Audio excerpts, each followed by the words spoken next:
the volume. Turn up the volume. You've arrived at the destination for all things Kentucky. This is the Bleed Blue Network Podcast.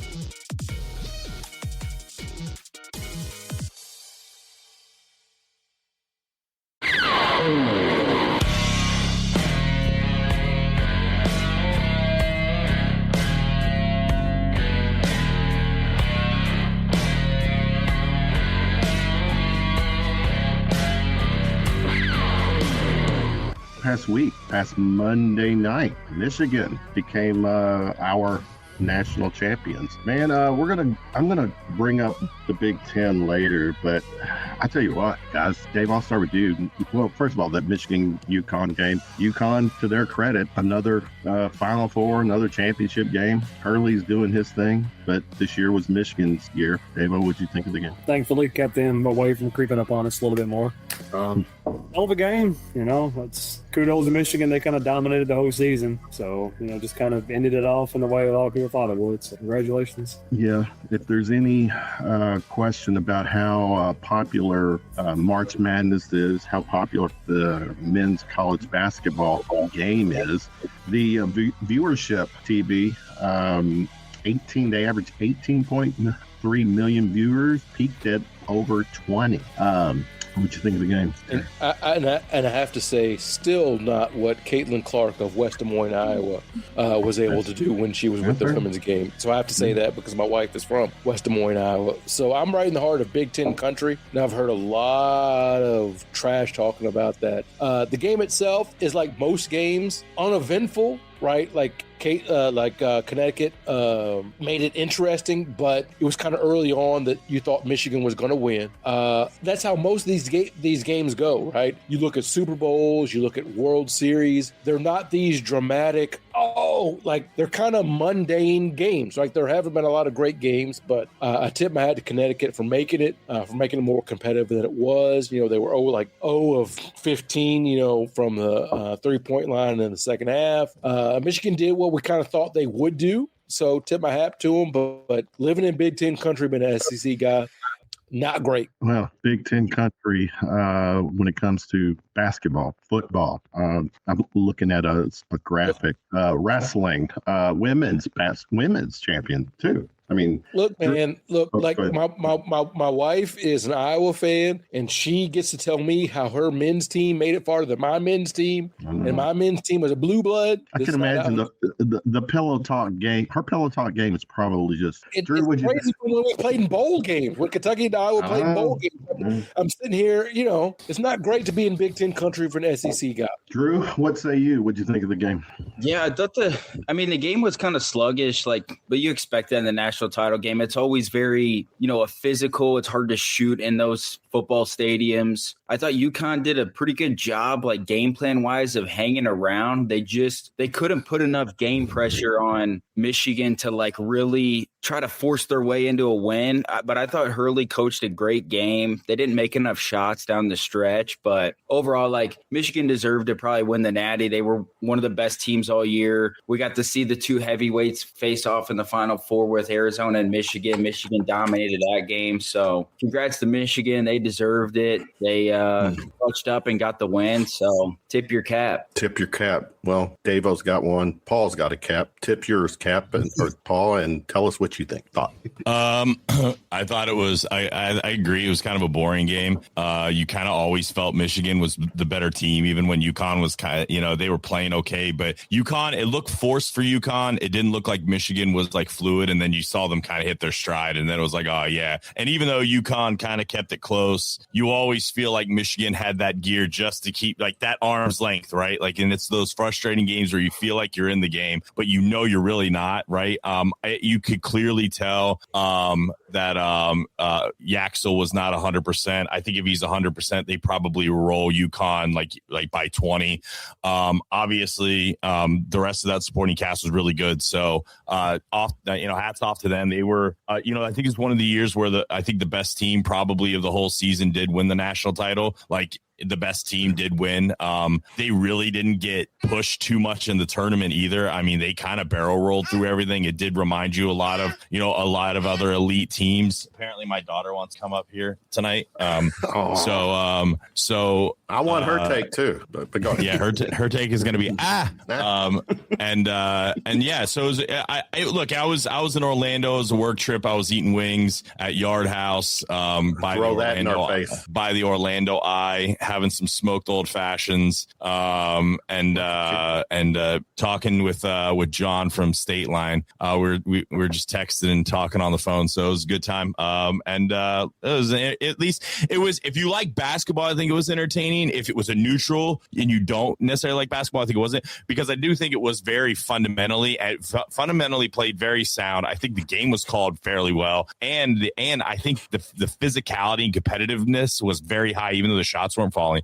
So from someone like myself who watches a lot of basketball, I know you guys do too, right? That was entertaining. I thought that was fun. But if it was a neutral game, you wanted to see like 95-90, right? Like just a gun shoot. But I think it was a good game. I enjoyed it. A little bit of a grind, but go ahead, too. The thing is about UConn is they run really good offensive sets off of their horns action, right? Like that to me as a basketball fan is like, that's what I'm watching for. It's like, how are you doing? Like it's physical, like Paul said, but how are you getting your guys open? And UConn runs fabulous sets off that horn action. And as a basketball head, it really was a great game to watch, to be honest with you. Like I didn't have a rooting interest, even though I do have a Michigan and UConn jersey, but just watching them run their like sets, we knew you would. Hey man, if you stay ready, you don't have to get ready. My dad told me that. That's a shout out to James N. Brown. Papa Brown told me that hey, if you stay ready, you ain't got to get ready. But so it was a good game, and we put a bow on this, like my wife is now into basketball because of the Caitlin Clark effect. So I love it because I'm able to like explain to her, hey, this is a good offensive set. Even though the person doesn't hit the shot, this is a good offensive set based on what the defense is giving. And so, like Paul said, if you're a basketball head, the game was great, right? Because Connecticut would do things and drop into a zone, and Michigan had a counter for that, right? Like if you're a basketball head, that's awesome to watch two really high level coaches be like, oh, you're doing this, I'm going to do that. And to me, as far as championship games go, that was pretty good. People in the chat, appreciate y'all hanging out with us. Comments, bring it. We'll share. We'll take. What's this? Fellas, Wildcat Corey, good to see you, brother. Let's not mention one player's name on the space. Just say TS. I'm going to FYI. What is that? What does that mean? They don't want you to I don't mention know.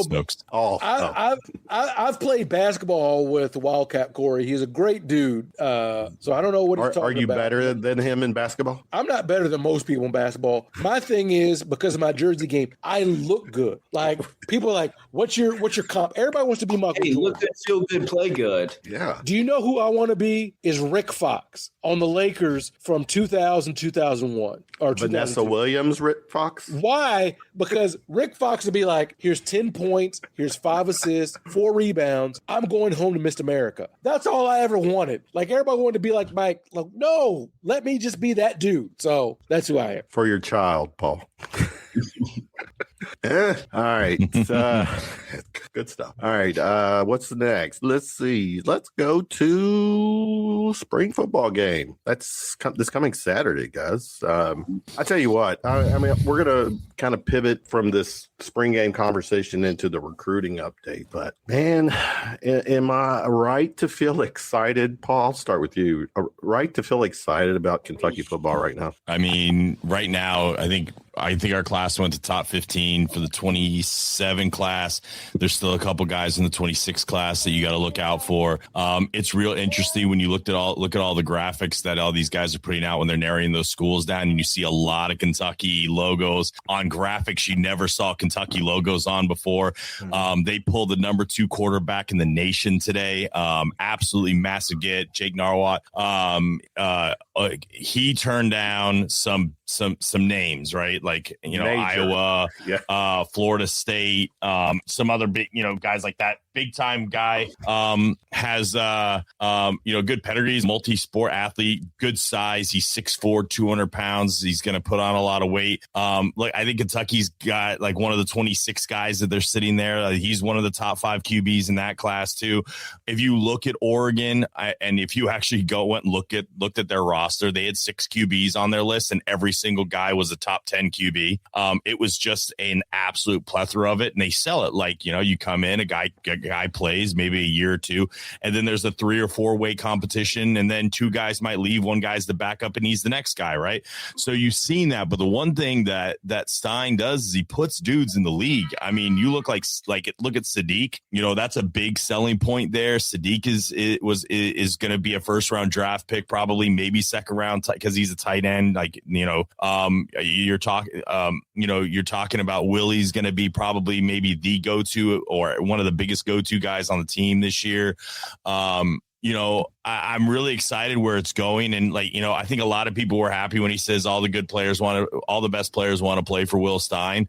And I think everybody, a little bit, was like, hey, oh yeah, that's great. But you're at Kentucky, right? I mean, all the best players sure as hell look like they might want to play for Will Stein because Kentucky is in the mix for dudes. And I'm just going to tell you right now, I think that class Kentucky gets in 27 is going to be a top 10 class. And I think Kentucky, you're going to see dudes coming here with stars and pedigree and stuff that you've never seen before. This is the biggest QB commitment since Tim Couch. Oh, nice. Drew, I'll let you jump in with the recruiting updates, but I'm real quick. I mean, obviously Stein's resume speaks for itself. It's kind of cool as a fan, Drew, to have an offensive minded coach, not just offense. I mean, his 3 years at Oregon were crazy stat wise, but go ahead. What you got? Yeah, I think just as far as recruiting updates, like they're continuing to push the buttons for a lot of guys. I think this is the time, I mentioned it last week, but this is around the time where the staff, really every staff in the country is trying to push for commitments. This is kind of that commitment window from here until the beginning of the season. So they're going to try to push to get, I'm sure, plenty of more players committed. Like Paul said, they're on lists that we would have never, ever seen Kentucky on years ago. So I think, not to get into specific names because it's a hard thing in football recruiting. Guys can just pop out of nowhere, but I'm guessing the staff, I'm sure we're not done with football commits anytime soon. There was a big D lineman commit the other day, 4-star guy. It just continues to roll in. The biggest thing for them is continue, while the iron's hot, you have this new coach buzz to continue to pull some guys. I think the optimism for the program is really high. Like, I'm excited. I don't know about year one. I think there will be some success. I don't know how much success we're talking, but I think anyways, the position that Stein took over in as a young head coach, like, you want to have success early, but really you're trying to, by about year 3, to like start hopefully knocking on the door to, competing in the SEC. Maybe if you can get lucky or things fall your way, knock on a chance for the college football playoff. Like, that's all we dream of as Kentucky football fans, is one day to just be in that spot. So year 3, TB, huh? But go ahead, Drew.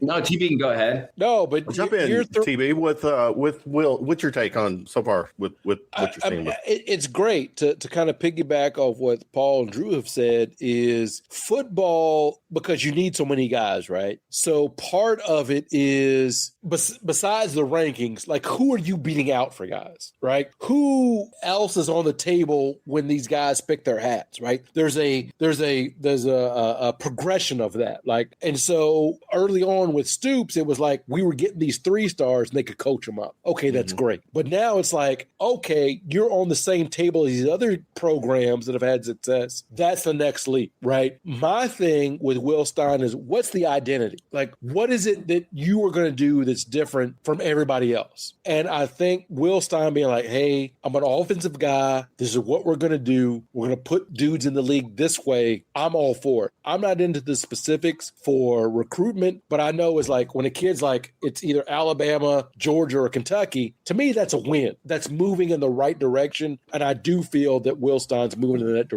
that direction. And what TB's saying is like, even if you miss out on guys in high school with the Georgias, Alabamas, those guys a year from now could be entering the portal and you already have a great relationship with them. And those guys can be program changing guys in the future. So even if you lose the recruitment immediately, you know, and they go to a school for a year, doesn't mean that they can't come back. And building those relationships with the players, relationships with the agents, those things are important. So I think Stein's doing a good job of that. And yeah, we'll just continue to see how it progresses. But yeah. For the record, guys, we have to at least stay on 5 minutes past the top of the hour just so that Kyle can come on and we can give him 5 good minutes. Davo, Will Stein, how you feeling? Wildcat Corey's giving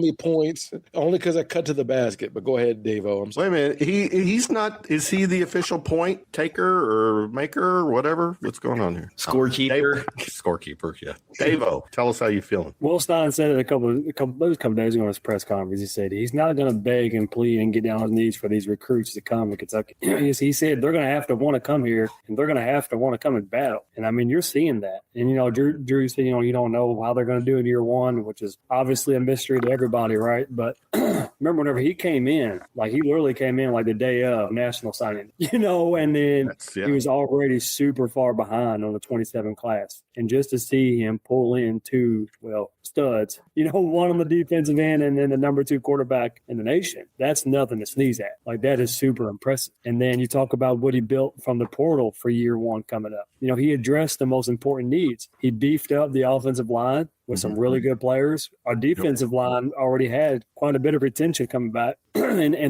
you know, Anwar Stewart is still the coach. So there's some camaraderie there already. You know, he got the best running back in the portal, right? And I mean, I know wide receivers is just a skill position, right? They're just talented. You're going to get talented wide receivers. They're going to do talented things. So I'm not worried about that. I mean, you know, there's probably some little concern here and there on the back end on the defensive end and secondary. But I mean, other than that, like I'm really excited. I mean, honestly, and I fully expect the spring game to be pretty packed as well. Well, let's go back to that. The spring game. I think you're underselling the defense. They went out and got some big dudes. Plus, they returned like the 2 best defensive ends, like 2 guys that were, you know, really good last year. And corners. I think our corners are going to be pretty good, actually. Like you look at our secondary, they have a lot more depth. They have a lot of skill. They went out and got some guys that have length. That was the one thing that they looked at, right? Like they looked at length and athleticism. But here's the thing, right? Like the front 7, I think, is going to be probably in the upper half of the SEC.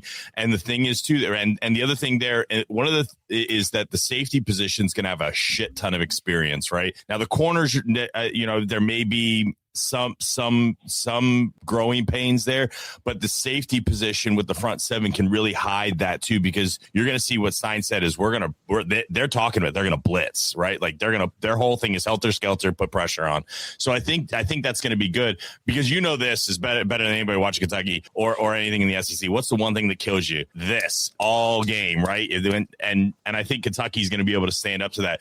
But when you mention the wide receivers, I think one of the things that's really noticeable is the competitive throws to competitive catches that we're seeing in these videos. Now, we saw one video last year, right? Like a throw. I think Gilmore caught it, but you're seeing all these guys making catches. You're seeing like that toe drag back corner end zone. I mean, you've seen 10 or 12 of those catches now. And I mean, that's defended about as good as you're going to defend. And if Kentucky's throwing balls like that, we will have touchdowns and drives and highlights that we have not had in this place in a long time. And I think the biggest thing is like maybe they don't have like the clear cut number 1 dude, but I think they got 5 dudes, and on any given day those 5 can beat you. And I think the guy is going to be Willie. Feeling good. Now let's what's the with Stein? I don't know this. What is his spring game objective?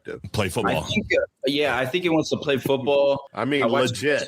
That's in an answer. Yeah, I actually asked them about it at his press conference, and because Oregon runs a complete full game day experience. Right. And I asked Will Stein if he was going to bring that, and he said absolutely. And he said, you want to know the one way to get better at football? Play more football. So they're going to have full lineup. They're going to do punting. They're going to do all that, actual score, running clock, that kind of thing. They're going to simulate the game. So this isn't going to be one of those blue versus white nonsense where, you know, you get a half a point for a deflected pass or a 3 and out, right? Like this is going to be like, he does have touchdowns. some kind of a scoring system too. No, it's points. It's touchdowns. They count touchdowns is how they do it. They do the actual game. They run clock though. So apparently I think that first half is going to be a full like half, like ran, and then like the second half is like running clock. And then there may or something, but like there's going to be a full half, I believe, is what he said, of pure football. And then maybe you get other shit mixed in, but like that first half should be just like a game. Okay. Right. Yeah, Kevin, I think I know what you're referencing. It, and the other, it was on Saturday. He referenced like it was a press or a post. Yeah, go ahead. Yeah, it was some kind of scrimmage thing that they were doing with offense versus defense, and it was like a stop or a turnover, you get points, and if you hold them to field goal. It was some weird scoring system that they were doing, but I don't think he doing that for practice though. Wasn't that how they do it in practice? Do that for the spring game. I think it was just a practice thing. Yeah, so they're not doing. No, I misunderstood. Yeah, I misunderstood what you were asking. Okay. The issue is we need identity, and what's going to be the Kentucky football identity?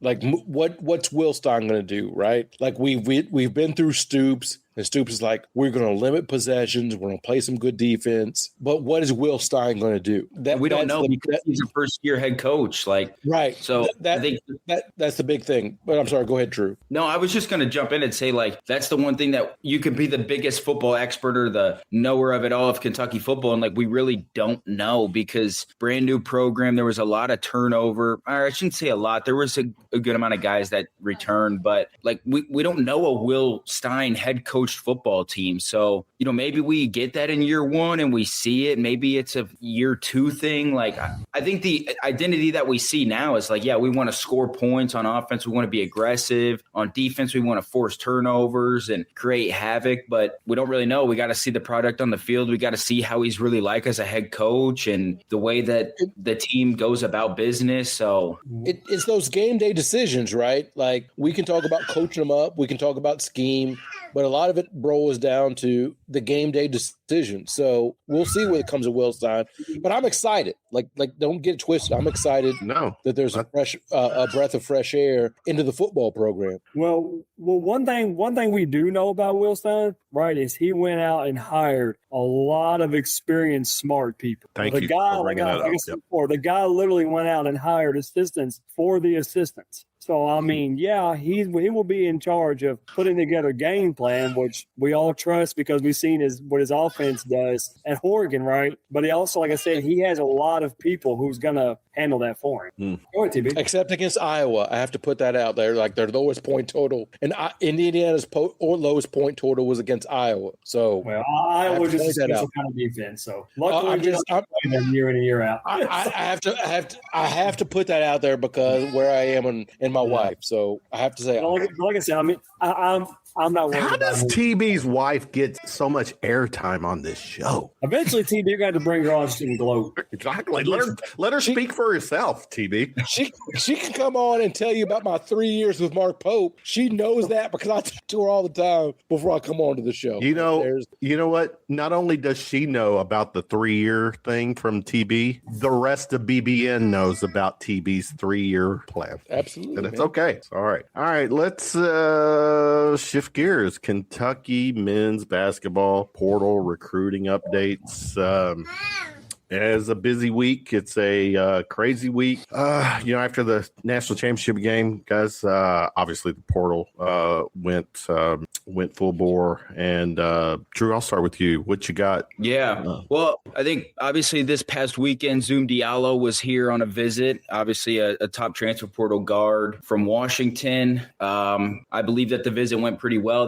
We saw the photos from Keeneland and all those things. So we'll kind of see how the visit marinates and the decision there. Obviously, we got the update. Was it yesterday morning from the Nike Hoop Summit, Tyron Stokes sat down with Kristen Peak and did the interview. So really the first time in months we got like a clear, real update from Tyron Stokes himself, which was nice to hear and see, and those things. Obviously he might be in Lexington now. I know he's coming in tonight, visit tomorrow. Rob Wright, transfer guard from BYU, will be on campus tomorrow as well for a visit. So I think the plan there is they're going to try to, I think this is Kentucky's kind of plan to sort of see if they can lock this thing down with Stokes. I think they're going to push over the next 24 hours to try to get papers signed, to lock him down, get him committed, maybe a silent commitment, not publicly. So I think we'll see how that goes. And then I know Paul reported it earlier, or Dylan, that Donnie Freeman will be on campus Tuesday, I believe. So he's a big transfer portal guy as well from Syracuse, power forward, dynamic power forward, really good player. So I think we're kind of in a wait and see game. I think this sort of recruiting offseason domino sort of sits on the decision from Tyron, or kind of the word that they can get from Tyron of what he's thinking and his plan. And then they'll, I guess, make a decision from there of what they want to do. There's still so many great players in the portal. I don't think they've really missed on anybody that was like a super huge priority for them. And I think that's really kind of it as far as I know. Like, it's just kind of a wait and see game. Tyron will be here tomorrow. Rob Wright will be here tomorrow, conducted a visit with Zoom, and we'll see how this thing plays out over the next 24, 48 hours. It'll be interesting for sure. Paul, based on what you know, what is the NIL budget for this upcoming season? I think it's going to be whatever we can get it. If we can get these four guys, they're going to do it. Rob Wright, the staff met with him yesterday in Atlanta. So you're looking at, this is a continuation of kind of a visit that went well. Look, the entire mantra of what was going on with Rob was like, he's going back to BYU, right? And then it switched. And so, there's that, but also, Zoom Diallo is here. But I talked to a source earlier today, and they said that Kentucky's 100% trying to land both. They want Rob Wright, they want Zoom Diallo. Now, whether that happens or not, I think is yet to be seen. There's some, just on the back end, there's some interesting things going on. There's some people who have actually said they're surprised there wasn't a Zoom Diallo commitment today. I don't know, I've not heard that. We haven't, but we have heard that from people that have said that they were surprised it didn't happen. Obviously there's some, nuances between, maybe Rob Wright's decision or Kentucky's decision there. But if they can get Rob Wright, Zoom Diallo, Tyron Stokes, and Donnie Freeman, I think that you're going to see that happen. Now, I know Dylan said Tuesday. Maybe that could switch a little bit potentially as far as the day goes. But the fact that happened, then the coaches pull up with Donnie Freeman on FaceTime to say add that banner, I think is a pretty good indication that he's either really close to coming to Kentucky or like he's definitely visiting, right? Like that, you don't usually do that with that player if you're not going to visit, right? So the fans have been really anxious. I definitely think that there's a plan here. I think that these are the four guys. To Drew's point, there's a lot of good players in the portal. Kentucky's reached out to a lot of guys. I think some of it has been some smoke and mirrors to be like, here's the hand over here to show what this hand isn't doing to get caught. I think you're seeing the influence of Keegan in this a lot more compared to what we've seen in the past. And look, if they land Stokes and look, they're going to try and get a commitment from Stokes, right? It might be silent, but he will have signed papers, right? If they pivot, then you're going to see real quick. They're like, I don't think they're going to play games. I think Stokes has an aggressive offer. I don't think Kansas is doing that. Kansas also is kind of pivoting to some other guys a little bit. That makes you really think maybe Stokes really is here. Obviously, he's not going back to Kansas. This is a trip that he's taking. He's not coming alone, by the way, we've heard. So that's also really good news. So look, I know Louisville got some guys today. I'm not as impressed with like the guys Louisville got in terms of like just fit. I don't think I feel like Louisville is getting some dudes that they're talking about that maybe don't fit as well together as what Kentucky might be looking at. And you never know until they play, right? But what they paid for some of those guys, I'm glad we didn't get involved in that because they paid a lot of money for those two. How much was that? What's the rumor out there that they spent for those two guys? Wasn't it like in the $7 to $9 million for both of them? God, which is Lord. Insane. And then, if they get the guy from Wisconsin, right, like their budget's going to, they say they have a ton ton of money, but it is what it is. But we've been very optimistic, in our group chat and with there's been a lot of negativity. We kept saying like, hold, like, wait. We don't put out everything that we hear just because there's a lot of vetting you have to go through. Like it takes a process, right? And so we're hearing a lot of good things. Dylan's been on Donnie Freeman for months. He was the first to say he's going in the portal, first to say he's visiting. He's been ahead on Donnie Freeman for this whole time. So I'm excited for what's coming, or what could be coming. And yeah, let's see what happens. But I think Kentucky, the consensus is Kentucky's in a really good spot with all four of those guys as it stands right now. I don't think it's a Zoom Diallo or Rob Wright. I think it could be one of the others. So if you saw Zoom commit tomorrow, well, Rob's still here. I don't think that means we're not getting Rob, right? So which is a big thing because that could be a dynamic ass backcourt. Corey is so good to see you, bro. It's like saying he who should not be named. I love Wildcat Corey. He's the best, man. He's our Louisville guy too. What's this one? Louisville has those Minnesota daycares laundry. Look, I'm not sure. I don't want to defend Louisville or Louisville fans. I grew up a Louisville fan, but people that think that Louisville doesn't care about men's basketball, you're sort of mistaken. Crazy. No, yeah, like they people that think that Louisville can't drum up money for these guys. Like, come on, guys. Like, don't put me in a position. Don't be in a position to have to defend the University of Louisville because they are a top 10 team of all time. Like let's stop. Yeah. Let's stop the bullshit. I'm hearing Louisville. Yeah. Right. Like we got to stop the bullshit. Like Louisville's problem is they're Auburn compared to Alabama. They're Iowa State compared to Iowa. Where if you look at their resume on its own, you're like, wow. That's a great team, except they're like 80 miles from probably the most transcendent team in that sport. The Mecca. Right? Like Auburn to Alabama. Iowa State has 8 national championships in wrestling. Great. Iowa's got 24, right? My point is we want to think as Kentucky fans, Louisville fans don't care or there's no money in Louisville. I'm from Louisville. I'm telling you, like, don't get it twisted, guys. Don't. Speaking of wrestling, I have paused my AEW pay-per-view to do this show tonight. So my $40 is on hold right now. Well, but I will say this to Pope, right?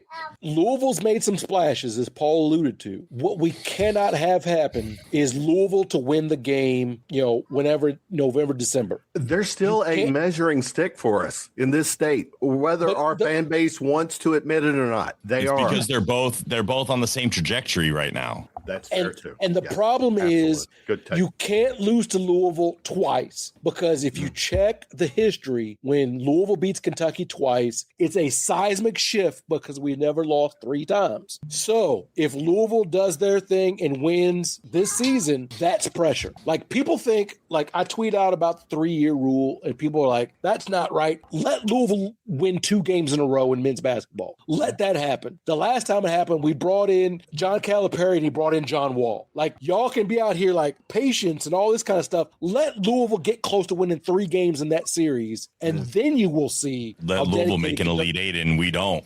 Oh, that's what I'm talking about. Like you let that happen, it ain't got to be what I put on my whiteboard.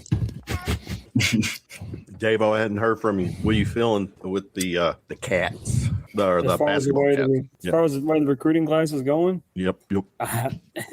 Well, it sounds like he's got probably the biggest visitors he's going to have on campus coming up the next 24 to 48 hours. I was going to say, this coming week is pretty... like I said earlier, like if he don't lock down 2 or 3 of these, got at least 2 of them while they're here, like go on ahead and go to U-Haul and go ahead and start packing your boxes. Because, that's not going to be a great sign.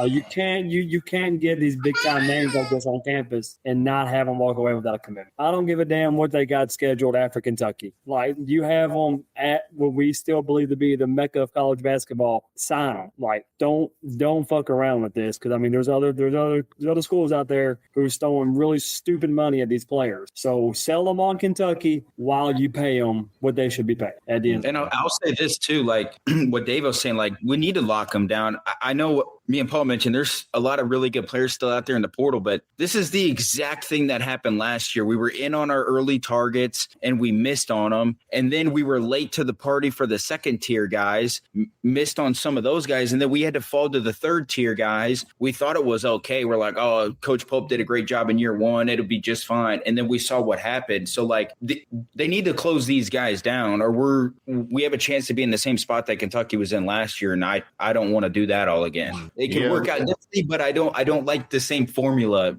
happening. Right. I mean, right now with the players, I mean, Noah coming back, no offense, I'm not dazzled. He's going to be a 10th or 11th guy, but if you look at his value, he's our glorified 3-point shooting contest for the midnight. Yeah, well, I'll push back a little bit there, Kevin. Like he had some big games as a freshman. He's got some decent size. He's got some experience. If he could get a little bit more athleticism, he's a guy that if you need to go 10 or 11 deep in a game, you could potentially count on to do something. And I think the pressure hits differently with it. And like, here's the thing. If you're going out to get a guy to be that 10th or 11th guy, it's a harder sell than bringing someone like that back. And so like a lot of fans, or not a lot, but some fans were like, kind of shitting on it. I was actually like, good. I'm like, you got to have these guys on the roster. You can't go, hey, we're only 8 deep. And then, a bunch of like, and then just like me and Davo as like the 9th and 10th dudes. You don't want that because this year. Arkansas was just like right. When those guys found out Alabama, they had walk-ons checking in the game. Correct. So I would like to think I can get at least 8 minutes a game. Shit. I mean, we can get the minutes, but they're going to get a lot of buckets on us. That's the problem. I mean, that's not the issue. All right. Like you see my ass pulling up from the logo just so I don't have to get to the 3-point line. Exactly. But like, it's good. Like we need that 9 to 12. You're going to have some guys that have maybe a little bit of experience, or have some potential. Right. You got Hawthorne that it's probably going to play a bigger role. Obviously you got, Noah. I always forget the kid's name. I played basketball with him, LAC. Like he was when he was goofy knee knocking because he was growing so fast. LAC at Louisville. No, Lexington Athletic Club. Not the Louisville Athletic Club. I've been to LAC too, but you need those guys for like that 9, 10, 11, 12. So I'm happy that he came back because it's a lot easier, and we got him cheap too, right? So it's a lot easier to get him to come here than convince another guy and pay him double what he's making isn't a lot, but still it's a good deal for Kentucky. And it also makes those, you got to keep those Kentucky boy fans happy too as well. Correct. And the biggest thing with Trent hold on. Let me hold that.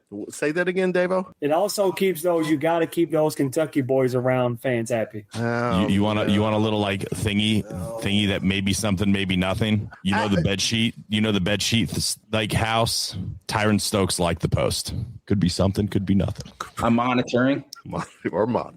But the biggest thing I'll just say about Trent is like what Paul said. Like you got to have those guys. Like the thing with Trent is like if he can just make his open shots. He becomes a player that can see 5 to 10, maybe 15 minutes if he gets hot in a game. Like he's had a lot of really good looks over 2 years. And I know he's not the biggest, he's not the fastest, he's not the most athletic, but from what we've been told is like he is an elite shooter in practice. If he can just translate that to the game and knock down some shots, he has a clear role. He can do, he's a pretty good rebounder for his size and his athleticism. Like he's actually a pretty decent rebounder. So like he provides value. The biggest thing for Trent is like, can he get to this point in his junior year where like he can knock down the shots in the games at an efficient, consistent level? If he can do that, he has value on the Kentucky roster as a 9th, 10th, 11th guy.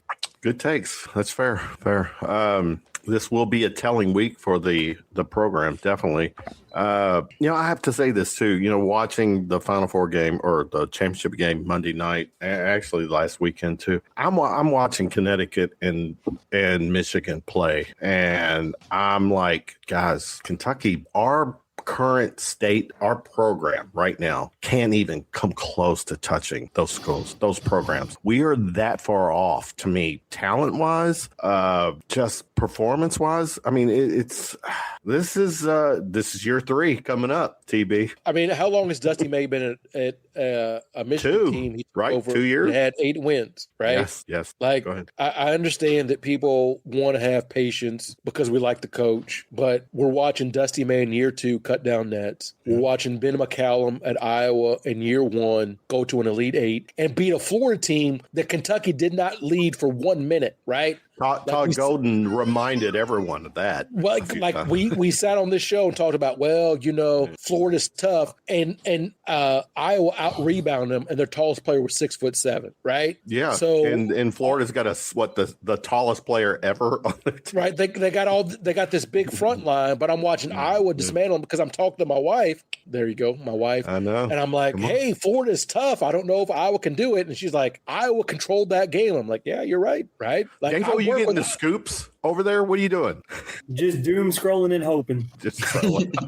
So my point is, we keep talking about patience, but this is the one era of college basketball where it's like, hey, you really don't need patience. You need money and you'll be able to get guys, right? Like, to me, and I keep saying this and people hate me for it, but it's like, it is the toughest job has been Joe B. Hall being like, hey, Negroes, you can come play, right? Okay. The toughest job was like Rick Pitino being like, hey, I know it's probation. We're not going to be on TV. Come play, right? That's a tougher proposition. Yeah. And it's like Coach Cal. Hey, it's been 5 years. We've lost Louisville 2 years in a row. We haven't been to the Sweet 16. Come play. So for me, it's like, for this, is rolling tender. All right. But my point is, we can be successful in this day and age. That's all I'm saying. Wait a minute. What's this? We got a DEI hire on this podcast. What? Is it because I'm black? Look, let me just say, TB is not the.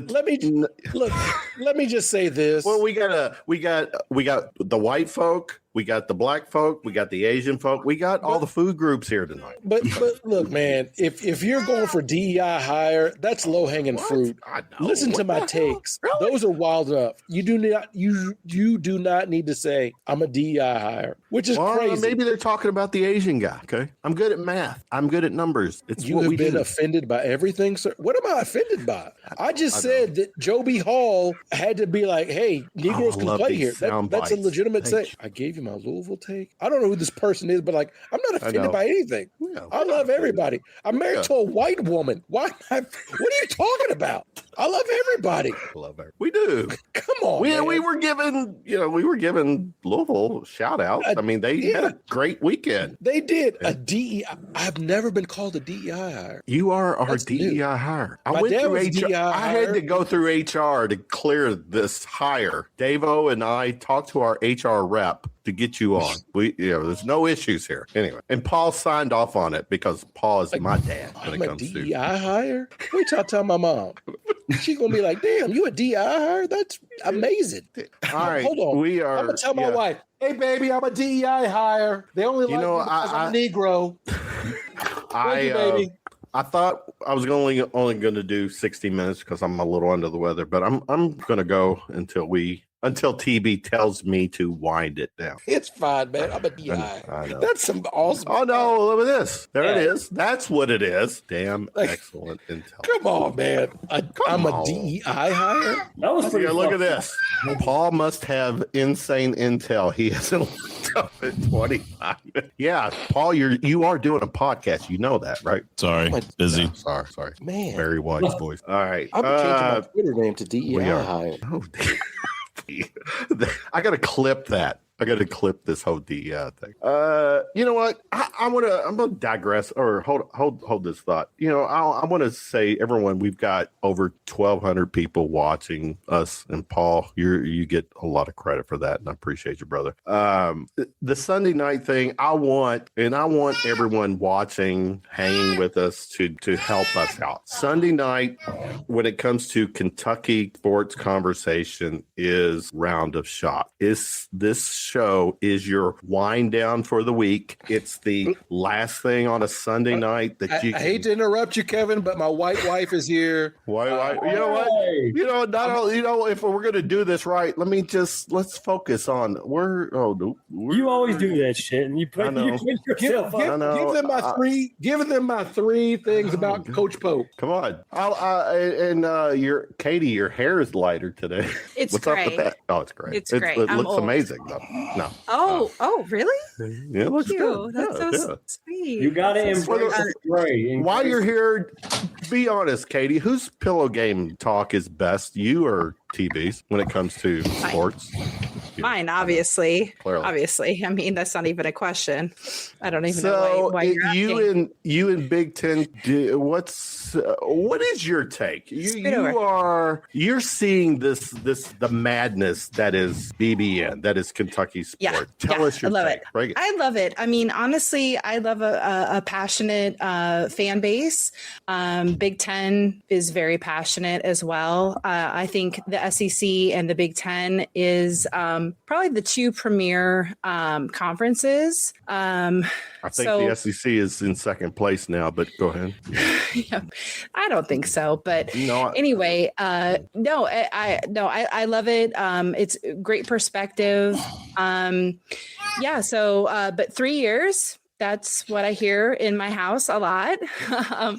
So anyway, thanks for letting me hijack. I'm going to let you guys get back to your thing. I don't want to, I see the comments about how this is cringy. So I don't want to be cringy, but anyway, enjoy. Don't give a shit about the comments. People. Well, I mean, yeah, generally I don't, if it were my own show, but the fact that it's his, I'm not trying to hijack it. So anyway, you guys have a good night. Good to see you. Bye. Thanks for having. I don't know. Did she? I'm just going to say this real quick because there's been a couple of little remarks. If you're going to be even remotely close to being racist or saying something stupid like that. Did I miss something? Whoa. There's been some, like name your favorite 5 whites. Okay. Fuck off. I totally please leave. Really? Seriously. Leave. I was just trying to have some fun. I'm sorry, guys. No. You don't fucking apologize for anything. You're not the one that commented it. No, at the end of the day, here's my take. And oh my God, I'm looking at this. Who is this fucking? He's got stone coat. Good God. At the end of the day, this is a hobby. Oh, don't be nice to him, Kevin. Just tell him. No. I'm saying this. This is a hobby. I'm going to say and do a round of shots the way I want to do. I'm going to have my the people who are on here is who I want to be on here. To me, every Sunday night round of shots might be the last round of shots because we're just gonna do what we want to do. So don't start hopefully that's not what was said. Yeah, anyway. And I do love everybody. My point is that every coach that coaches Kentucky has the burden of being the coach of Kentucky, right? Every coach that coaches Kentucky takes over and has work to do, right? I think we undersell how bad the fan base and the program was the last 2 years of Tubby, the 2 years of Billy G, right? We undersell that. But I've talked to people that were around then. It's man, it was bad, right? Talked to Patrick Patterson's mom, right? We were going to not be able to field a team that year until Cal came, right? Mm-hmm. So my point is we have overcome every challenge. This challenge of NIL, we should be able to overcome as well. So There you go. Paul, look at this take. Wright, Stokes, Freeman with Marino would be a build I'm into and think it would get Pope back. Oh, yeah. All right. You feeling that? What are you thinking, Paul? I think that we would be a really good team with that lineup. Really good, top to bottom. Absolutely. I run with that. Look, guys, I'm in the middle of Big Ten country. I want Kentucky to be the best, and I think maybe people misinterpret what I'm saying. I want Kentucky to be the best. But the reality is that look, this is the tough pill for BBN to swallow. We're not the best. We haven't been the best in years. I had made the comment about how in this decade, 2020 up until now, that we have not been relevant in the basketball scene. Kyle kind of pushed back, and okay, yeah. But Kentucky, when Kentucky plays on any station, ESPN, whatever, the viewers are there. People are going to watch. It's Kentucky. But as a Kentucky fan, what have we done lately? We haven't. And it's a little sad when I keep seeing how Michigan and UConn are at this fucking level, and we're not. And think that, look, this person is Pope was put an unwinnable pole position. That's the fucking job. Like, we can dance around. It's the 3-point shot. It's this. It's the expanded tournament. Your job is to win games. Your job is not to be down by double digits in 50% of your SEC game. I don't give a damn about what Vanderbilt does or Georgia does. I should not sit down as a Kentucky fan and be like, I hope we don't get blown out. That's the job. That's what Rupp would tell you. That's what Hall would tell you. That's what Eddie Sutton would tell you. That's what Patina would tell you. That's the job. Independent of what anybody else is doing, the job at Kentucky, and I've got my notepad here, you win 75% of your game, full stop, and you win a championship, period. Absolutely. Stop carrying water because you like the coach, and understand that 5 previous dudes have done that over 85 years of basketball. I'm hoping that we get an off season where we get back to that. I want to do that. I'm a Kentucky fan. I want to win. We've been so used to winning, but whenever I feel like Kentucky basketball is in second place, we're not even second place now, but we're not even the. It's just very frustrating. So the University of Kentucky played North Carolina in 2009. It was game day at North Carolina, and that was the Tyler Hansbrough team. Okay, take it back a little. Right. And so what happened was the game day crew went around talk about North Carolina's championship aspiration. Well, we got Tyler Hansbrough, blah blah blah, and then they were like, "What about Kentucky?" And they fucking laughed. That hurt me more than anything else. It hurt me more than losing to St. Peter's. It hurt me more than anything is that the nation was like, Kentucky doesn't matter. I want to fucking matter. I don't think that's a hard ask as a Kentucky fan. And that's the thing. We get the viewers for our games, but there's just so many teams that have lapped us. Davo. I mean, that's where we are right now. I guess the jury is still out. Says Eddie Sutton is not a good reference. Eddie Sutton made the Elite Eight. He did. Every 3-year coach has made the Elite Eight, going back to 1924. We can do this all day if you want. I know you can. You got the ammo. You got the receipt. You got your paper, yellow paper. I'm not moaning and groaning. I'm just saying that every coach with 3 years has done this, and pretending like now with some insurmountable odds is like, it's defeatist. Are you getting the scoops there? What's going on? Okay, he's not. The reality is there is a bunch of teams who have quote unquote passed up where we should be as a program, right? And we all know the reason for that. It started at the top with just not allowing, the athletic department to catch up and be where they need to be as far as, the way they went after recruits and so on. Mm-hmm. But now it seems like they finally starting to get their head out of their ass and understand the urgency that it needs to compete, right? And you're seeing that with football, and hopefully you're going to start seeing that with basket. So, like Harris says, I'm with it. Are we even a top 10 program since 2020 with the result? No. We're not. We are not. Made one Sweet 16 and 2 round of 32s. That's it. We're not. Now, I think it was the last show last weekend or within the last few weeks, I put the Tyrese Maxey team, the what if with them. That was a potential special team. Mm-hmm. I love that team. That 3 guard monster. Yeah, but go ahead, Drew. The biggest thing about it, though, is like what you say, what if? Like, what if that team lost in the first round? Like, I don't think they would have, but we didn't think that the 2 teams that did lose in the first round were going to lose in the first round either. So the Reed Shepherds. And, what was that? What's his name again, Jake? What was that? That Jack infamous Holke. name? Jack. Yeah. I mean, what has he done lately? I'm hell bent on finding him and getting him on here on a Sunday night. Troll Kentucky fans. Let's go down memory lane with him. I mean, no, that guy took 1% of my soul and my heart out that day when he hit 10 threes. I mean, honestly, to give him credit, there were some crazy threes. I mean, the shots he was hitting was incredible. And yeah, Paul, again, I thank you. We have over 1,400 people watching us. I know how to give props to. And Paul, what are you doing? Are you even listening to me at this point? Dealing with something. Sorry. No, that's fine. You take care of you. All right, Paul, I'm going to switch to a topic that I'm gonna put this out here. I'm gonna throw this out first for TB and Davo, and we're obviously over the 60 minutes, but we're gonna wrap it up there. No, we're gonna roll a little bit, just so that Kyle will come on just in time for us to end the show.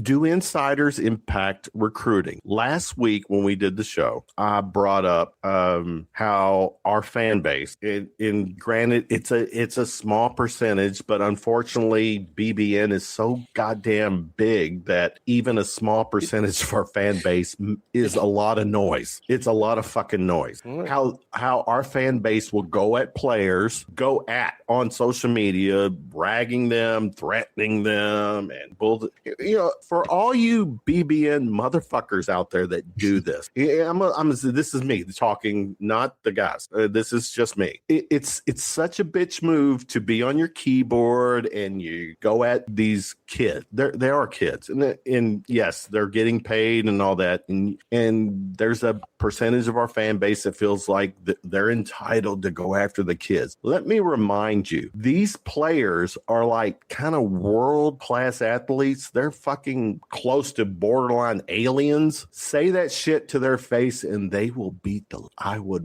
encourage it's not even that. Can I explain something real quick? I know I've kind of hijacked this, but no, I was a fan. I was on Twitter. I was on Facebook, and I got the opportunity. The first basketball game I covered was during the 2014 years, the loss to Arkansas. Okay. That the 2014 team was not very good, right? Like during the regular season. And I covered the game against Arkansas, and I'm like, I'm going to give it to these guys. I'm a fan. I've paid money. I'm giving all this stuff. And then I got 2 feet away from Julius Randle, and what I saw was an 18-year-old trying to figure things out, right? Randall is, to me, one of my all-time favorite players. Right. He doesn't get enough love, right?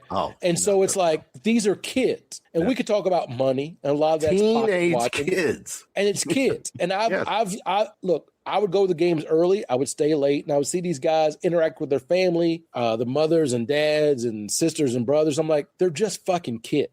And because we cover ourselves, they're getting money. Before they got money, we were like, well, they get a full scholarship and they're on TV. It makes us feel good to say it's a small percentage. And I get why, as humans, we need to say it's a small percentage that are assholes. It's not a small percentage. I wish we could look around the world and stop saying it's only a small percentage. Like, no. It's more than you think.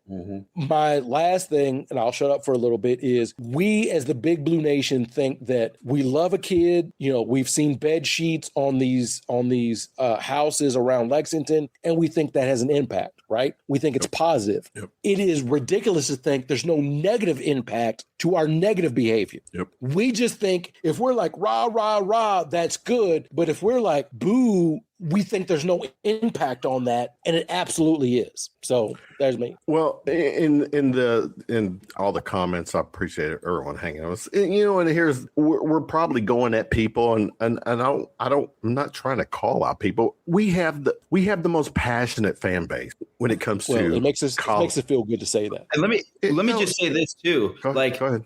We all, as fans in the Big Blue Nation, all of these kids are literally living out all of our dreams when we were kids. BBN lives vicariously through these kids. Thank you. We all grew up like when I was growing up, I was like, I want to be the next John Wall. I want to be the next Harrison twins. I want to be the next all of those things. And I'm now older than these kids that are playing at Kentucky. And like, I still wish I could live their dream. Like, I always talk about it. Like, I grew up playing baseball and football primarily. And because of what Coach Cal did for me as a kid, of like the way that Kentucky was, like, I quit baseball and football just to play basketball and ended up becoming a pretty good player and having an opportunity to play in college. But that's how much Kentucky basketball, I guess, has an impact on me. And so I'm never, I can't speak for anybody else, but like, it's so unfair to treat. Again, we talked about it. I think it was last week, or it was my first week on 2 weeks ago. Like, there's one thing about criticizing their play, X player needs to stop turning the ball over. X player needs to shoot the ball better. There's also another thing of just being completely rude and hitting the DMs or hitting the comments and just taking personal shots and the family stuff. And I don't get that. And that's my thing, Drew, is like, if I'm 2 for 10 with 5 turnovers, they understand it. That's expected. You're going to talk about. But all we're asking is, please don't send death threats. Please don't tell me I'm a piece of shit. And we conflate the two between passionate fans and jackasses. And for the last 3 weeks, we've had Kentucky fans being like, I can't complain. No, absolutely. If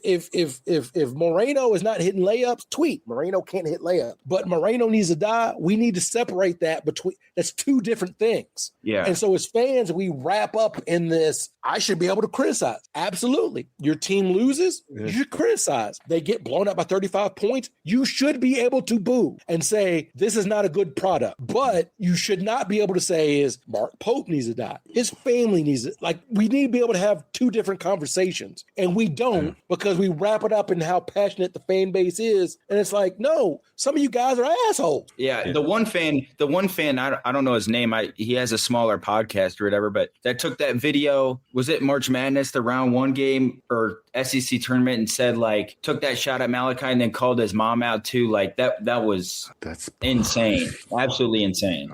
And then I don't have proof of death threats, but what I'm saying is you all know when you cross a fucking line. Yeah. We're all adults. You know when you cross a line, right? Between criticizing play and making it weirdly personal. Yeah. Also, the Harris, like, you know what you do. Hey, well, here's a problem too, guys. Or not problem, or the reality. It's the reality. Our fan base, and God love them. I'm not a God, but anyways, there is a percentage of our fan base just feels entitled, that feel like they have to engage in every freaking moment and thing about basketball, football. Well, basketball, because for the record, basketball is still king here. It's still king, but you know what? Will Stein is kind of changing that narrative. But anyways,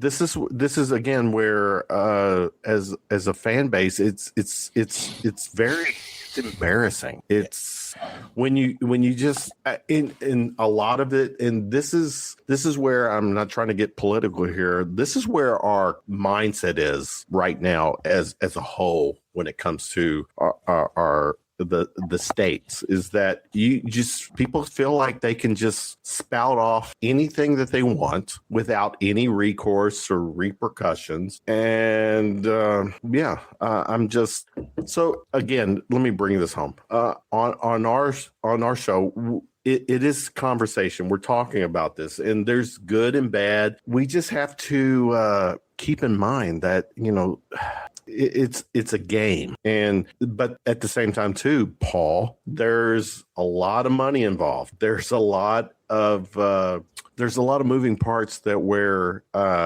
we have to figure out, Pope, our program, how we get back to being one of the premier programs in this modern time. What are you thinking, Phil?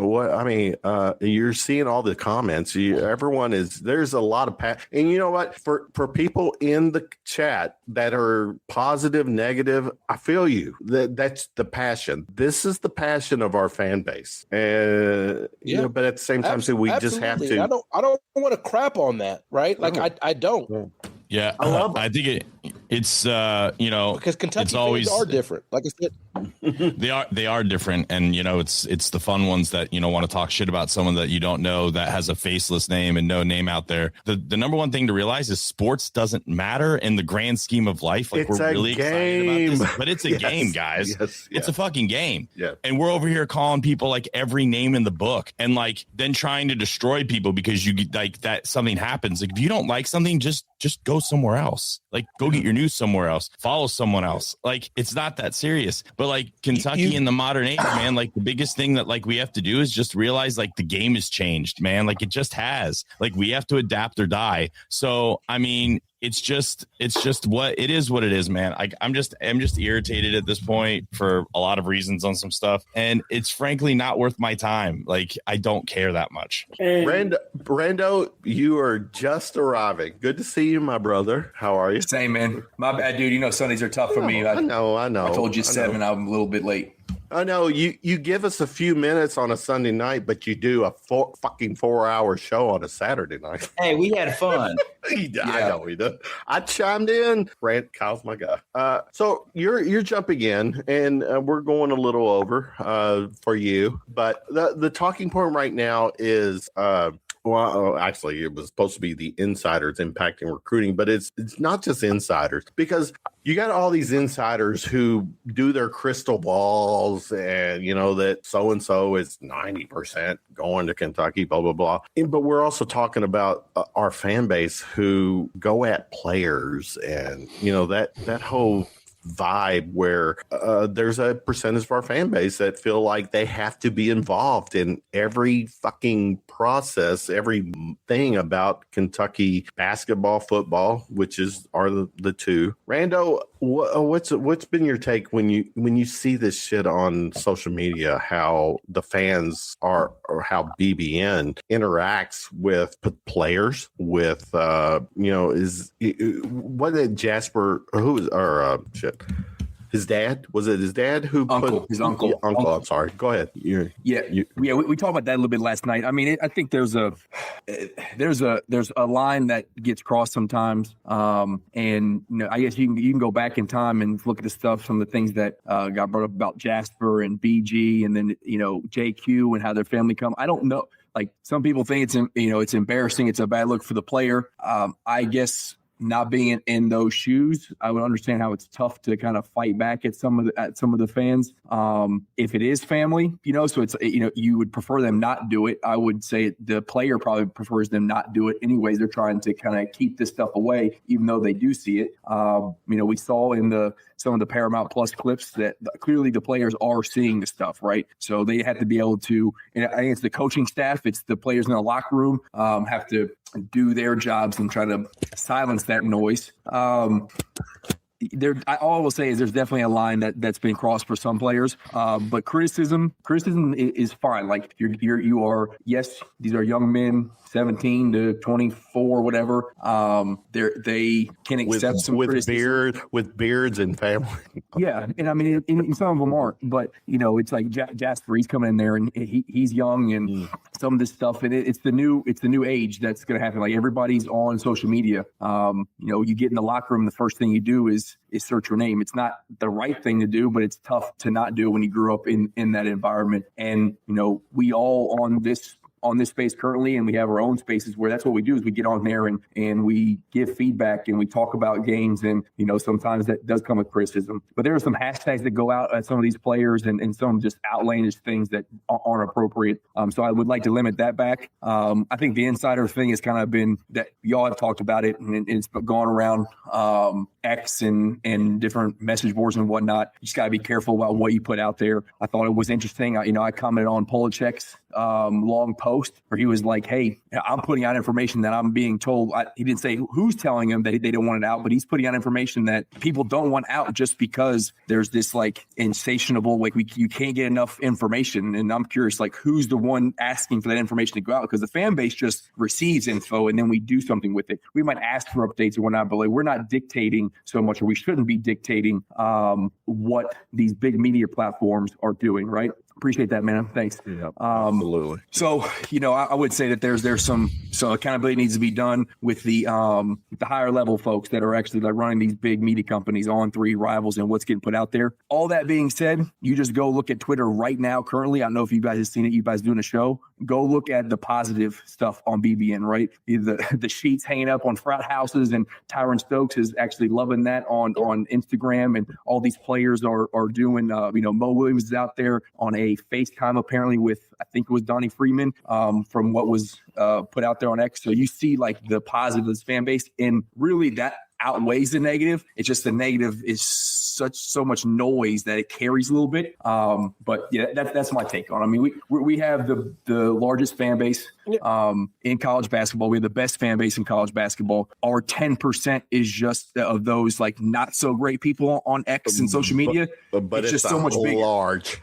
Yes. Right. Our 10% is just bigger. Even your other blue bloods, it's just bigger, right? So like I said, that noise just carries a little bit more. That's my thoughts on it. Yep. What's your take, though, guys, when it comes to these quote unquote insiders who put their freaking crystal ball and the scope? Everything about sports right now, college sports, it's changed. We're in a whole new environment now where podcasters, people who are probably doing what we're doing, are labeling themselves as analysts. Davo put out their takes, put out their crystal balls, and the influence. It's like this social media, everything about all of this is just changed the approach of recruiting, not to mention NIL. But David, when you see this, I mean, what are you thinking, feeling? Leave them alone. Yeah. Like they're literally credentialed media. They have a job to do. Whether you like it or not, they do have sources. Fair. I mean, like you said, we're living in a day and age now where these players can have an offer, make up their mind, go and take a shit and change their mind because they just got a better offer. And I mean, things happen that fast. I firmly believe that we have a lot of good, credible media members out there who get great information. And as I said, the minds are changing so fast. So like, leave them alone. I mean, that's the best way I can put it. It's okay to get frustrated, right? Because I believe most of the frustration is coming from the fact that, quote unquote, Pope is not able to land these recruits, and they're going elsewhere after they get told they're coming to Kentucky. So I mean, just don't hinder so much on somebody literally just trying to do their job. Now, Drew, Paul, I'm going to put this out to you all, and this is with much love. You two have you're in a position to be quote unquote insiders. You know this. I don't claim that. Well, no. Well, all right, fair. From my perspective, Drew, you have a lot of insight on all the recruiting. Paul with Bleed Blue, which we're all part of. Where are we at right now with this whole recruiting and portal? I mean, you got bloggers, you got bloggers, video bloggers who just can put out their takes and their narrative and potentially either bring a recruit into the fold or totally blast them away from our program. Yeah, Paul. Let me start with Paul. Paul, okay. Your network, Bleed Blue, who we are. We're all here for. I mean, here for it. How do you with Bleed Blue navigate these waters? I mean, it's difficult. I mean, look, there's a lot of screw ups along the way. I mean, we screwed up a lot in the beginning. Well, in fairness to you, I'm gonna put this out because I get it. People watching, there's a lot of people that are, fans of Paul, support. And then there's people that is it fair to say, Paul, it's very cut. I honestly did not realize, and this is me being so fucking naive, is how cutthroat where all these platforms have to be the first one to put the shit out. And you know this, we've seen it. People put shit out where they don't 100% know what the fuck's going on, but everyone is trying to be the first platform to put a narrative, a story, a recruit coming or whatever. How are we? Go ahead. That was definitely like the biggest mistake early on, was worrying about being first. Mm-hmm. Being first was always something that I think, it was trying to make a name for yourself and anything. But I mean, I think there's a misconception, at least of us, like none of us get paid. We don't make any money, like with Bleed Blue. Like, we need to change that, by the way. Yeah, that'd be nice. Everybody kind of does this for the love of stuff. I mean, look, we've made mistakes. We get things wrong. We get things right. Yeah, I think a lot of people want news, but then like the news comes out. I mean, like, there's viability, right? Like there, right? Like you want news and it comes out and then, we say it. So trying to find a median to say it to where you don't get absolutely crushed or people just want to say stuff is difficult. Like earlier I got, obviously I got a little worked up, but that had nothing to do with honestly anything that was happening in here. It was just something else and just frustrating. But you don't have to apologize. I showed you, Kevin. I showed you, Kevin, and you can understand why I was very upset. But I look, you make one mistake and all of a sudden, people are saying, taglining you and everything. It's an interesting world because, information is so easily available. It's easy to find. It's easy to get.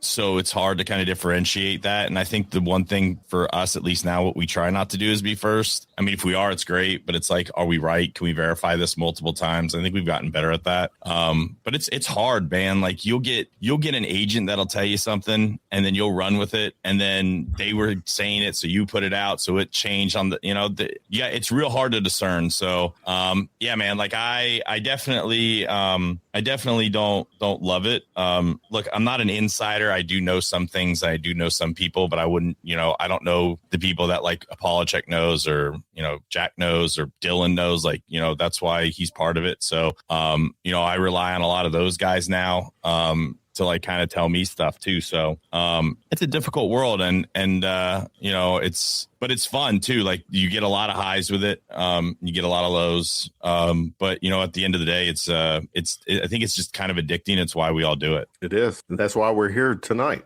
to shoot the shit and try to figure this out together. Randow, your show last night, I peeked in. What the hell were you all talking about for 4 hours? Whatever we wanted to, my guy. It was, we talked about some recruits coming in. We talked about Pope a little bit. We talked about guys returning. We talked about JMI. And, I had a conversation with an agent who just worked a deal. And I had some questions about, is the JMI deal really a hindrance? And so we went over that and how he navigated those waters and getting the deal done. So that was cool. We discussed that. And then everything else was ran. We talked about the London drag strip. We talked about NASCAR versus the Masters and which one was better. Oh my God. It was 3.5 hours of just, by the time I left that show, that's the heavy pour aspect of the happy hour was, I went inside and I was like, the lights hit me. I'm like, my goodness, I was going to, have one more nightcap. Like, nope, I'm just going to go to bed because we had ourselves a time. Our fan base is amazing. And in knowing you pulled off a 4-hour show, you probably had a fucking ton of people hanging with you last night. Yeah, it was a good time. It's going to cost me some money because we did a giveaway. We said if we were going to hit 1K live, then we were going to give some stuff away. I think by the time we hung up and I went to bed, it was at 1.5. So, there's going to be some heavy pour merch and some State Line Code merch going out here next week. Well, for the record, if we ever hit 5,000 views on Sunday night, I'll do something special. 5,000. Come on, bring it. That's out of your pocket, Kevin Hale. It'll be out of my pocket. Out of your pocket, baby. Yeah. TB, how you doing, man? I'm sorry. I jumped in the show to even ask how you were doing. Kevin, not for nothing, but my favorite I'm guy doing on the good, show. man. I'm in the middle of Big Ten country, and when Iowa State put your team out, and then Iowa Hawkeyes get to the Elite Eight, and you've been telling your neighbor, can I tell you a quick story? My neighbor doesn't speak to me, right? Our mailbox is like a junction mailbox, whatever. Doesn't speak to me. I go to my mailbox, I come back. It's not about the mailbox. It's probably not the mailbox why he doesn't speak about it. He's got his Iowa State shirt on, and he's like, hey, neighbor, how are you? Because I run around the neighborhood with my Kentucky stuff on, and then he wants to talk. Randow, I'm doing better, but it's tough to be a Kentucky guy in the middle of Big Ten country, so there you go. You kept your hands off him, though, it sounds like. Nice segue. I can't go to jail? No. All right, guys, real quick. What am I talking, and I'm going to do this. This was a talking point. I'm going to try to wrap this show up. We stayed on past 90 or an hour just for Kyle to show up because we love Kyle. Yeah, appreciate that. It means a lot. The Big Ten SEC, this is where, obviously, guys, these are the two. I mean, am I wrong to say it's really these two conferences right now? It's Big Ten, SEC, and there's every other conference. the back, I want to say back in January, there was a report that there were SEC and Big Ten were trying to work on a college football format. I mean, obviously, you got these two conferences that are just head and shoulders above everyone else. But as a Kentucky fan, an SEC school, Big Ten has really lapped us right now. TB, you're in that heartland. What is what is happening here? Because NCAA basketball, men's basketball champion, Michigan, women's champion, UCLA, granted, West Coast, still Big Ten. Yeah. You got football, Indiana. I mean, to me, I'll say it right now. That's Indiana winning the freaking college football playoff. Just gives a lot of schools the mindset that they can fucking do it too. Yeah. You got the Big Ten is just past us. I mean, and when I say us, I mean SEC is us. What's the rhyme and reason for that, TB? So I was never a big, a lot of guys, a lot of folks like SEC. I was never involved in that until I moved here. And the thing is, okay, the Big Ten's won 3 straight football championships, but the previous 20, SEC won. Like it don't matter though. Okay, if you let me bring this point home, my point is a lot of folks are annoyed at the SEC. And my point is, if any conference had 7 different teams, 7 win football championships, they'd be doing the same thing, right? Okay. People try to act like the SEC is doing something different, but count them with me. LSU, Alabama, Georgia, Auburn, right? Florida, Tennessee, and I'm probably missing somebody. Like, if any other conference had done that in football, we'd be hearing the same thing, right? On my show, Cats Talk Wednesday, you can find it wherever you find your podcast. We talked to Brett, the golf coach at UK, right? And the thing is, if you compete in SEC, that's the goal. Like we focus on men's basketball, women's basketball, and football. But for every other coach, it's like, if you compete at the SEC level, you can then compete at the national level. That's where the SEC is. And I don't think it's like that for every other conference until the last few years the Big Ten has showed up, right? The difference is the SEC was getting by because Joe Smith's car lot could pay recruits, and now Indiana has fucking Mark Cuban, right? What? Like we're dealing with thousandaires and billionaires. That's the difference. Well, it's not just that. That to me is the difference. TB, it's not just that. This whole notion with conferences, with schools in conferences, Big Ten went out and just brought in how many West Coast conference or West Coast schools into the Big Ten? Yeah, 4, and we're still. We brought in Texas. I say we, like, come on. We're still regional. We're okay. The SEC. When I say we, SEC is still regional. It's right Southeast, but the Big Ten went and did their thing, and what they did at first. As a fan of college sports, it's like, what the fuck are they doing bringing all these West Coast schools into the Big Ten? Now I get it. Yes. Now I fucking get it. Go ahead.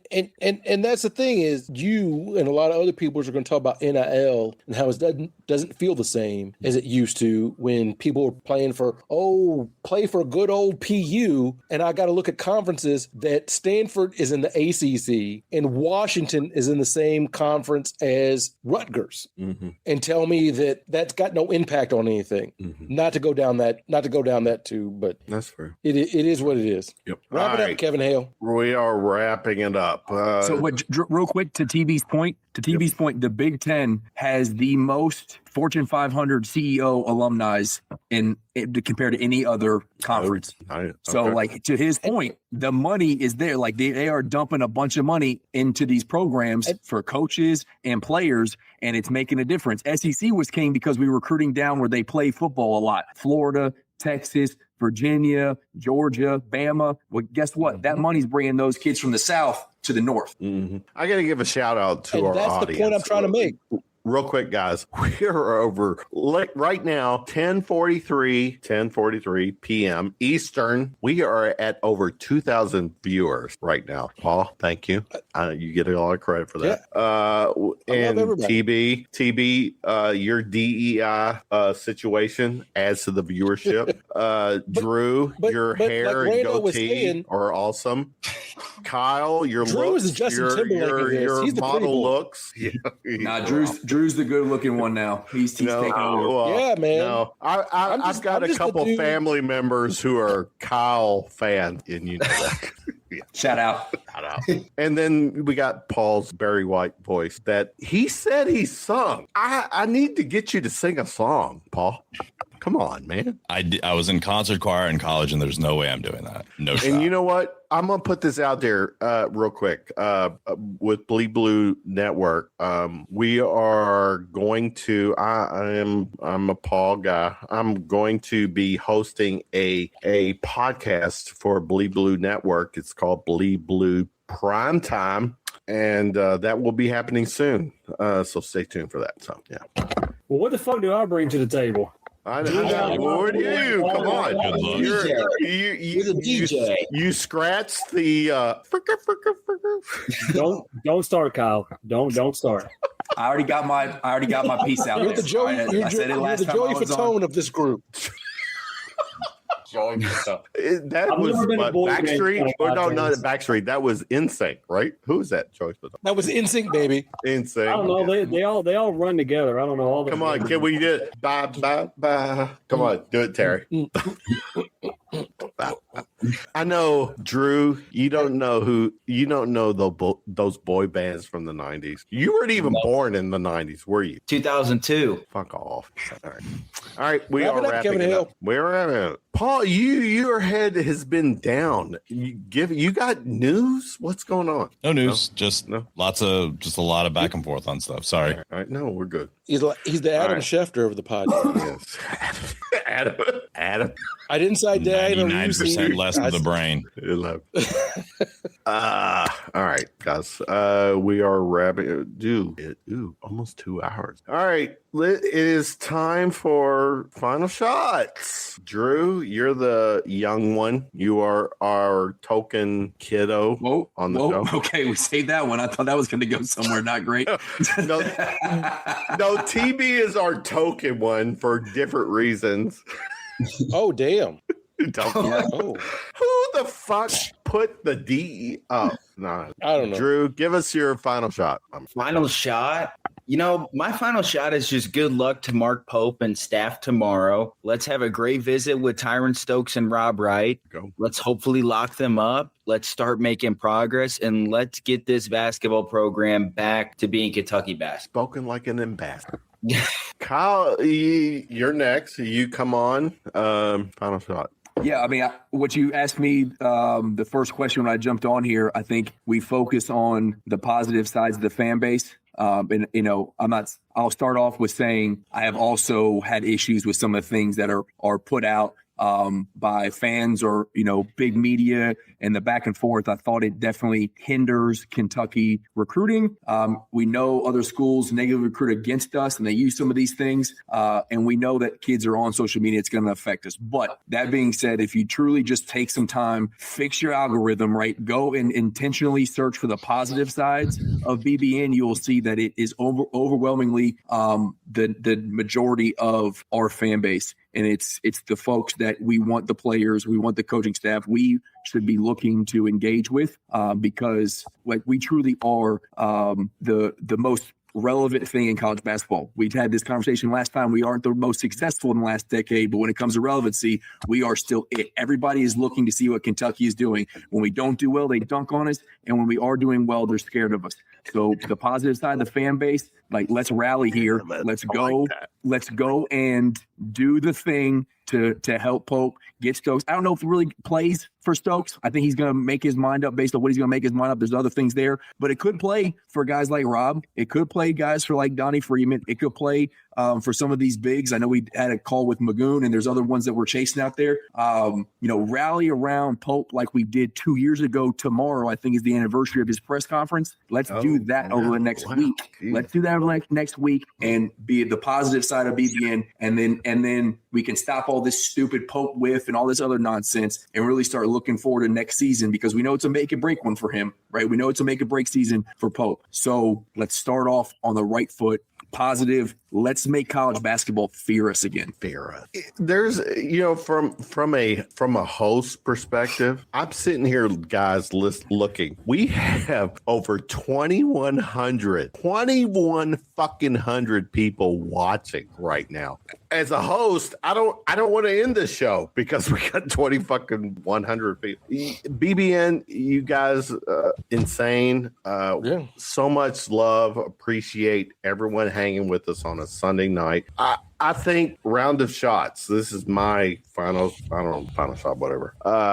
This is our fan base, and I, as the leader of round of shots, and TB and Davo are my partners in crime on this, and everyone here is part of Round of Shots. I get to do a podcast as a hobby on a Sunday night, talking about something that is my thing.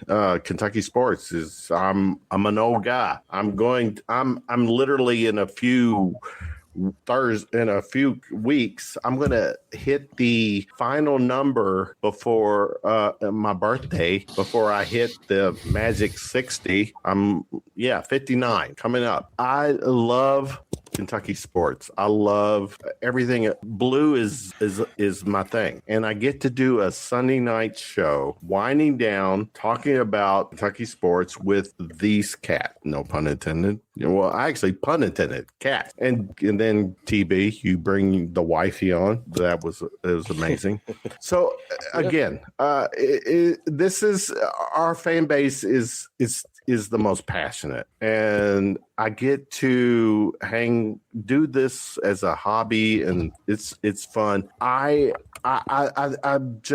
I'm amazed every week when we do our show, guys, where we get a ton of views, just talk sports, and nobody cares like we do. Nobody cares like we do, and I think a lot of people tune in just to hear Paul's voice. Nobody does that. No, just you. No, I'm a fan. Paul, give us your final shot. I think I'm going to echo Randow a little bit and just, pump the brakes, watch the process kind of unfold. This time next week, we could be all sitting on here talking about how our team stacks up to other great Kentucky teams on paper. At least, obviously, you got to go win the games, right? If we're on here, we don't have 3-4 commitments next Sunday. Yeah, like there's going to be reason to be worried and stuff. But like we care so much that sometimes we forget where things stand, right? Like the portal was 3 days open, 2 days open, right? Like guys, I think we got our first portal. What last year was day 4, 5, or 6, something like that, right? So, and it falls way differently this year. So trust the process.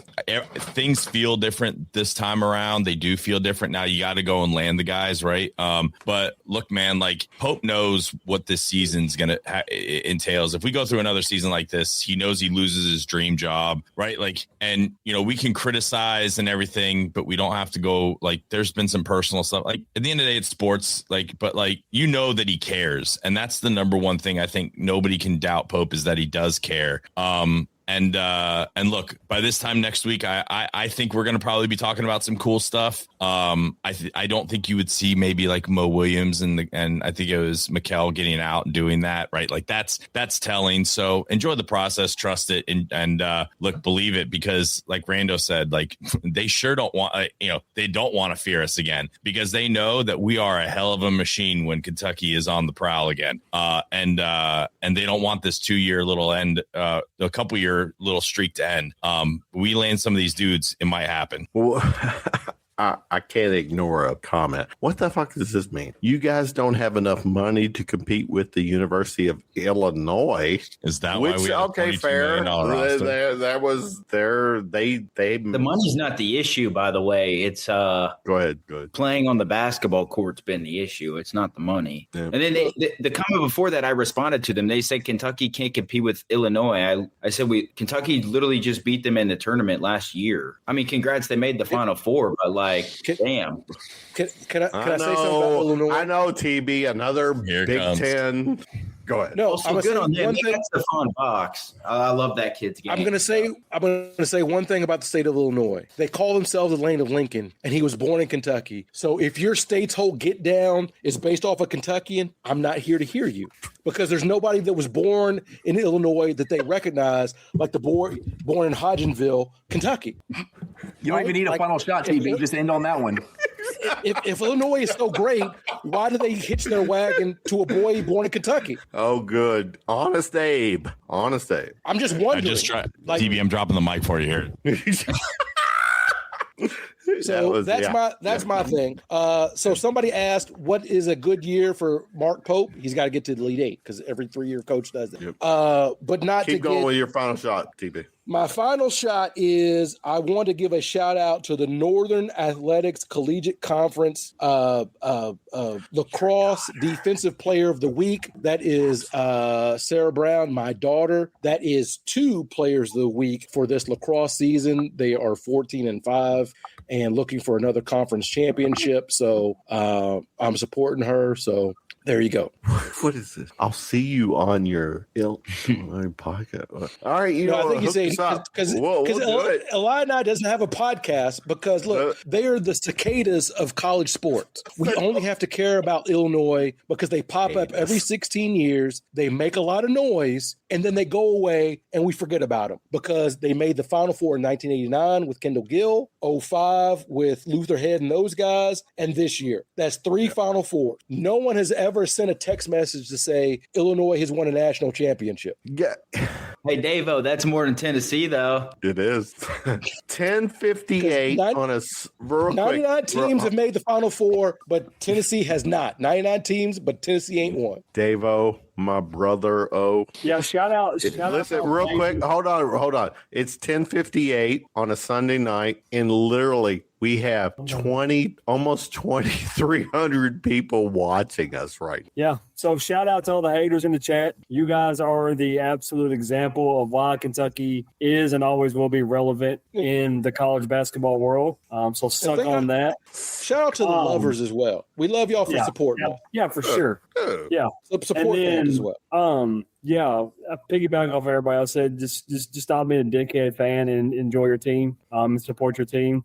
Be frustrated, but leave the nonsense to yourself. Text it to yourself. Tweet it to yourself. Leave the players alone. Leave the coaches alone. And also, my final shot is my Feed the Studs hat is scheduled to get here tomorrow. So USPS actually do your job and get it here tomorrow. So I don't have to sit here and play Russian roulette when it's actually going to show up. So you can't put. You might as well do that. It doesn't matter what John sends me. It never gets. It either doesn't get here or never on time. Well, it's in Louisville right now. It's going to go to Indianapolis and probably Pennsylvania and then come here. I have a Polo that's living in Indianapolis or in Louisville, by the way, just sitting there. Still is. I hope we get about football season at least. Probably.